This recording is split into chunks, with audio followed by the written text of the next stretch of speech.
নীরবতারও সৌন্দর্য আছে। যখন শব্দরা মূল্য হারায়, মানুষের সম্পর্ক গড়ে ওঠে শব্দ দিয়ে, কিন্তু টিকে থাকে বোঝাপড়া ও মানসিক সংযোগে। আমরা কথা বলি, অনুভূতি প্রকাশ করি, নিজের অবস্থান বুঝিয়ে বলার চেষ্টা করি, এটাই স্বাভাবিক।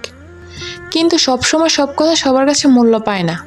কখনো কখনো আমরা এমন কারোর সঙ্গে কথা বলি যিনি আমাদের অনুভব করতে চান না, বুঝতে চান না, কেবল নিজের ব্যথা বা সুবিধাই খুঁজেন।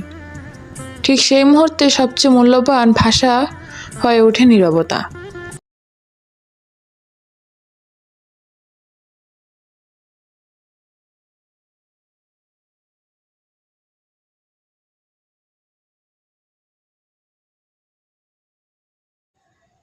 এটাই স্বাভাবিক।